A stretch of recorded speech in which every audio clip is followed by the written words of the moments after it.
If the person has the right skills and they're part of an inclusive culture that takes care of their well-being, they will then have the maximum energy to release into the organization. All an organization is a releasing of energy of each individual, and it's a compounding effect. And so if you invest in solving for the macro through the organization, solving for the micro through the individual, then you have the greatest probability of success of meeting your talent needs.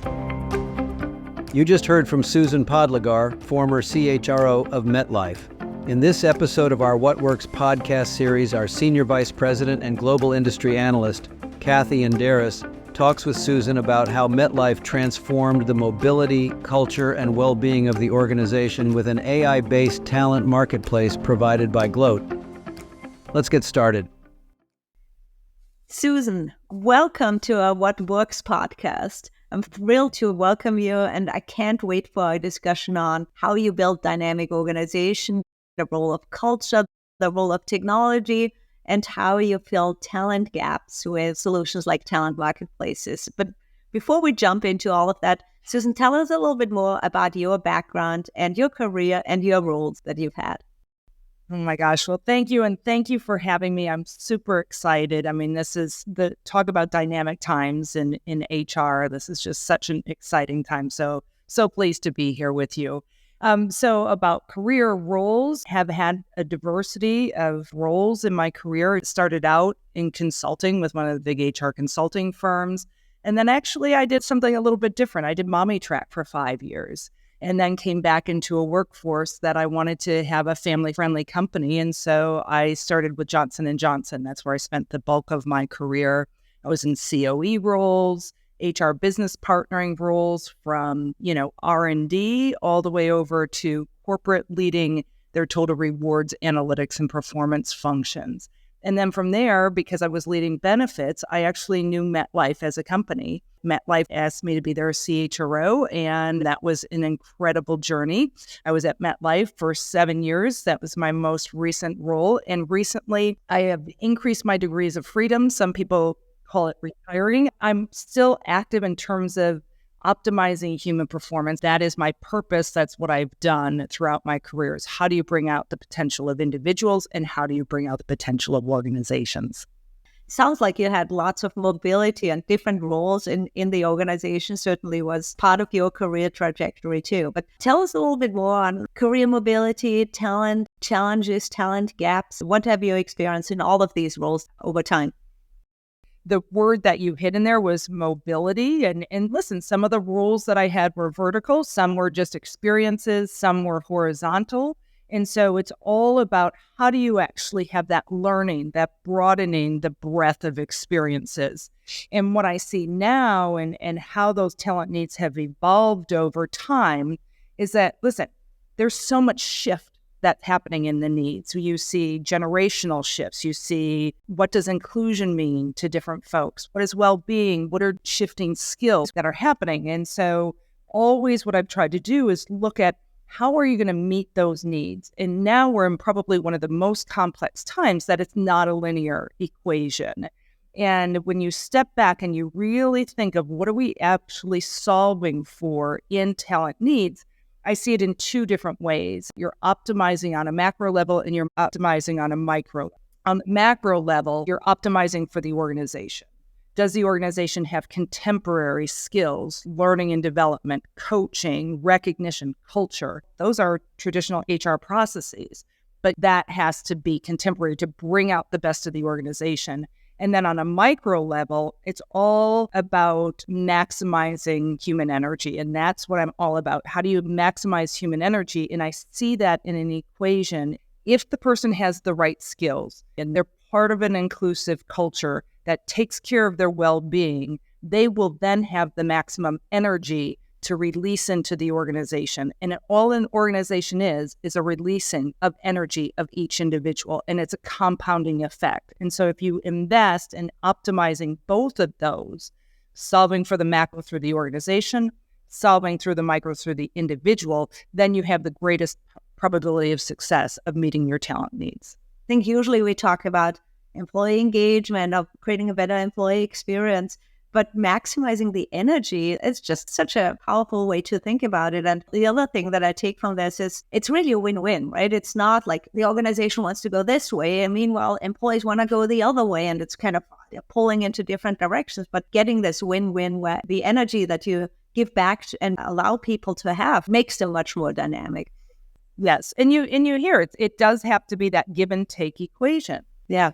As I retired and I was able to kind of step back, sometimes you don't even feel or realize the energy depletion that's happening, right? Yeah. Got to replenish that energy or else you're not ready for that job to be performing at your best. Can you give us some examples of helping employees be the best, move them into different directions, do where they're meant to be? How does it work, and what specific jobs or maybe talent gaps did you address with that? Yeah, that's the tough part of this, right? Is operationalizing all of that. What we've done and what I've done in the past is focusing on all three of those, the skills, the inclusive culture, and the well-being. So there's one element where you can get all three, that trifecta, and that is in a talent marketplace. We put in a talent marketplace, and I know a lot of other companies, leading progressive companies, have done this. And what we see when you have that is, are people able to get those right skills and develop their skills? They're able to be part of a broader culture that recognizes who they are and the skills they bring to the table. And then also they're feeling that they're invested in. And so this well-being part comes in. So that trifecta hits all of those when you have something like a talent marketplace. But I think on the other side, really preparing the organization for the future, talent marketplace is one of those, but you have to do it with an end point in mind. So where are you going? And so, where are the skills most critical in an organization? Where are their talent interdependencies? And so this is a place that HR can be very proactive in being able to prepare the organization for the future. And this is where we can use a lot of data scraping, a lot of data mining, rather than like traditional strategic workforce planning, where you go to the business and you say, well, what do you think the skills of the future that you're going to need in these type of roles? You come to them. For example, when I worked at MetLife, actuaries were one of the most critical roles that we had. So we find the marketplace and the data to say, these are the shifting skills for actuaries. And we're able to bring that. And we would say, this is how we can augment the skills. These are the courses we can put in place. And so we came with data. We would say, listen, these competitors are hiring for data engineers or AI. So instead of being reactive to what's needed, HR is coming into place of being very proactive, mining the data, looking around corners and seeing what the organization needs. That's the start of that equation. And then the second piece is then how do you set that infrastructure up to make sure you're accelerating those skills, whether you're accelerating through formal learning, mentoring, coaching, experiences. And again, like I said, the talent marketplace is one of the big areas that we were able to utilize in order to develop the skills, the inclusive culture, and the well-being for ultimately releasing that energy. Lots of organizations talk about skills, right? The skill-based organization is kind of everybody's talking about it, but I love how you're talking about these three areas. Can you explain a little bit for those people that might not know about what a talent marketplace is or what it does? Yeah, so talent marketplace is basically an internal gig economy, right? So we set it up so we not only had projects, but we had mentoring and then we had roles. And so it's really the one-stop place where you can go to look at opportunity in the organization. It democratizes access to projects, mentoring, and jobs. And what it is you can load in your skills through LinkedIn. I downloaded my skills through LinkedIn, and then I was in the talent marketplace. And the beauty of a talent marketplace is it busts hierarchy. And that's one of the things I love the most, because you have people bidding on jobs, or you have the AI actually recommending people for jobs. And then what we did is we took it one step further. If somebody didn't get a role or a project, we actually said, these are the reasons why. And then we connected them to our learning platform. This is how you can get that experience. So it was very holistic how we addressed the skill development for our people. They felt included because they had a broader access. And then well-being, it's like, wow, somebody's investing in me. Somebody cares. And when you have somebody that cares about you, has your back, then the trust builds. And that is a foundation of all of this. Lots of people might think the talent marketplace is just a technical thing, but it's really cultural, it's really holistic, and really also very strategic to transform the organization. You were picking up on the cultural piece, and you get the skills, you get projects done, you get all that. But what's the most exciting byproduct is exactly where you were going, and that is the culture evolution that this took on and that democratization of access. Because, if you look in the past, it was more selective in an organization of who actually had access to development. Now it's open. And again, hierarchy, we had VPs bidding on projects that they would be reporting to a director. It's not about a title or a hierarchy. And then it's this palpable energy that started building in the organization. We saw our career, our learning and development scores increase as we rolled this out. All of the points that you actually just made were characteristics of these most dynamic organizations. I want to talk a little bit about how did people find time? Because that's always the thing that organizations sometimes push back on. They say, well, project work would be great, but our people are so busy, so maybe not for my team, right? We've worked with an organization that said when they tried to roll this out to managers, every manager said, yeah, that's great. I'll take people from other teams, but my team can't work on it because they're too busy, right? They're too busy. Their work is too important. So how did you deal with that? Yeah, that's it. It was a fundamental question when we started out, but there were probably two things about the time. The person that led this for us, Chris Smart, it was just brilliant in thinking through how do we prepare the organization for this. And he actually started out with data. And he asked the organization, if you were going to work on a project, would you give additional hours beyond your core job to the organization? And so people said, if it's my current job and I'm just doing more of, no. If it is something where I can learn and develop and have new skills, yes. And he quantified it up to 4 hours per week. So you start with data. And then the second thing is, do we have to have managers approve a project? And we said, no. The employee then was empowered to manage his or her own time. And they knew they had to deliver their core role before they could, take on additional project. But if they were getting their core role done, they could use that discretionary time to go ahead and do a project. And so those two things were absolutely critical in rolling this out. I think it's countercultural to many organizations because when we asked them, are you ready for a talent marketplace? They said, well, we'll still want the manager approval for people to apply for internal roles. And they're not going to ask their manager, can I apply for another job outside of your company, right? So you're making it actually harder to apply for an internal job than just leaving the organization altogether. So I think redesigning your own work because of something that you care about is really key. Yeah. What you're getting to, Kathy, what is the role of a manager? A role of a manager is not to manage the work. Yes. The role of the manager, in my perception, is to facilitate optimal performance. Yeah. And so how do you do that? It's not like I need to govern this person. COVID told us we didn't have to govern our employees. Right. They will come up. They will show up for you. Give them the opportunity to show up for you. And guess what? They will. Oh, it's fantastic. And one of the most important things that we saw when we studied dynamic organization was actually helping leaders themselves be mobile in the organization and move around in different areas.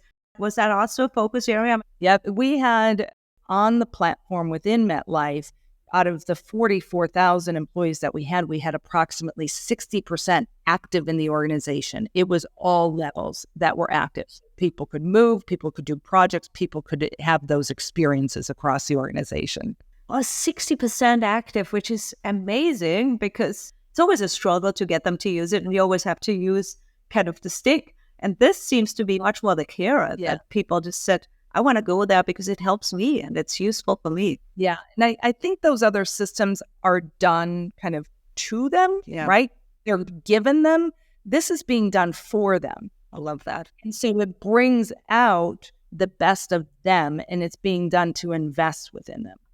So there was really a less of it that you had to push the system for them and more of a pull, as I understand it, right? Yeah. The people actually wanted to use it and they wanted for them to get the system basically once it was in place. Yeah. Like, how did you roll it out? Did you roll it out like in stages, or like was it like a big bang? Yeah, that's a great question, because I do think there are steps you can take to increase the probability of success. It is a very intentional process. One, go slow to go fast. Love that. You should start small, build momentum. And so what we did is we started in those groups that we thought we would get a quick uptake. And then as soon as we saw a green shoot, we celebrated it, we talked about it. And so we started building this. We brought in key influencers in the organization, like who will be our allies in this? And then who might be some of the skeptics that we want to hear that voice as well? And so we had senior executive leadership team leaders that helped lead this. This was not an HR initiative being pushed in an organization. This was being done in collaboration with the business, that this is going to help us get to better business outcomes as well as individual outcomes. Wow. And I would say putting into place a dedicated team. We had a small team, but dedicated. And I would say finally is stay close to it. As a CHRO, I stayed extremely close to this. I stayed close to the metrics. I was the one who said, what do you need? How can I accelerate? What problems are you facing? Staying close and just let them know you've got the back and how exciting this actually is to the organization. And what I said to the team, and I've said it before, is that out of anything I've implemented in HR, I think this is the greatest gift I've ever given to a broad organization. Wow. Because bringing out the beauty of who they are as an individual, and it's bringing out the beauty of what an organization can achieve. What would you say are the biggest results that you accomplished?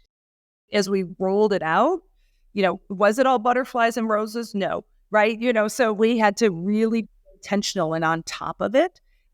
Things such as, do you have the right number of projects in the store in order for people to pick? And are they quality projects? I mean, you just have to be really intentional behind this. And so that was one of the metrics over time. What were the projects? What were the quality projects? What were the quality matches? But the more macro outcomes were things like capacity hours released. When I left at the end of May, we had over 400,000 hours released within the organization. I think the other thing, too, it unlocked dormant skills that were sitting in the organization. And, for example, we in HR put out a project. We wanted to have internal coaches within HR that we could allocate across the organization. So we put a project out and said, do we have certified coaches in the organization? And we found, we ended up having over 100 coaches in an organization that were not just sitting in HR. And so there were people that went out and got these professional certifications, but weren't using them. So these dormant skills then rose to the top, and they were able to contribute those skills into the organization. Democratization of access to development is a fundamental truth I wanted to make sure all employees had. Coaching is one of those elements of development as well. So the vision is to have coaches for all.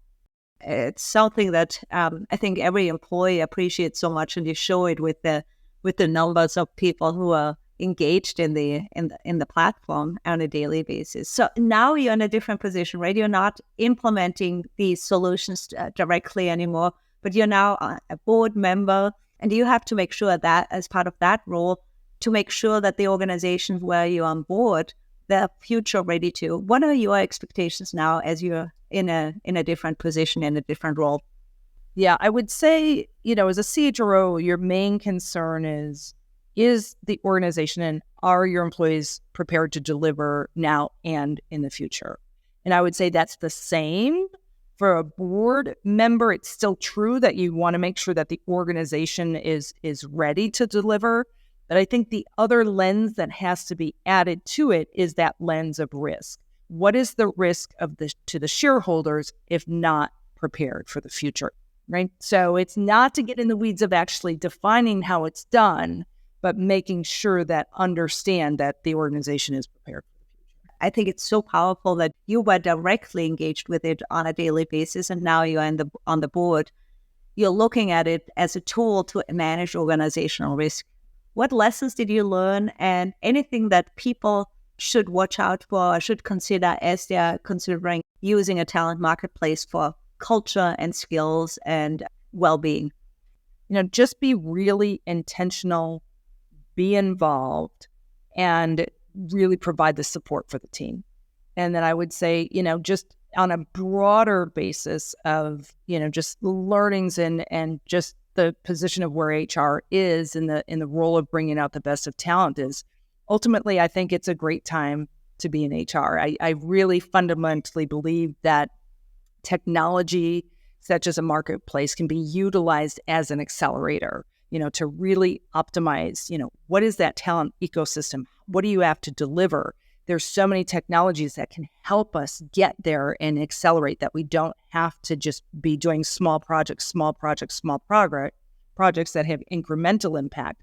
These are transformational things that can help us with our talent. And I just think it's a great time to have impact for employees and bring out that energy. Wow, what a powerful thing to end on. And I think AI-powered talent marketplaces are actually not just tools, right? They're not just like a tech thing that you kind of delegate to somebody, because they're really transforming your organization at the culture of the organization. They help the organization with skills and closing skills gap, but also they help employees with their well-being and with releasing their energy. And I love all of that. So thank you, Susan. I really appreciate your time, and I wish you all the best releasing your energy. Thank you so much. Thank you. Really appreciate the conversation. Thanks for tuning in to today's episode of the What Works podcast. We had such a fantastic discussion with Susan Podlogar, the former CHRO of MetLife. She shared with us how her team leveraged Gloat's AI-based talent marketplace to drive transformation. Susan highlighted how this approach fostered a dynamic culture, enhanced skill development, and boosted employee well-being. She calls this maximizing human energy. What's really impressive is that 60% of the workforce regularly engage with the talent marketplace. They free up time to learn, to work on projects, and to build out their career. The company also saved 400,000 hours using internal resources for projects instead of expensive consultants. And at the same time, they're supporting employee career development and mobility. And now, as a board member, Susan sees the talent marketplace as an important risk management tool to prepare the organization for the future and avoid talent and skills gaps. I hope you found this conversation as insightful and as inspiring as I did. If you enjoyed this episode, don't forget to subscribe, leave a review, share it with your colleagues. Stay tuned for more deep dives into strategies and innovations shaping the future of work. Until next time.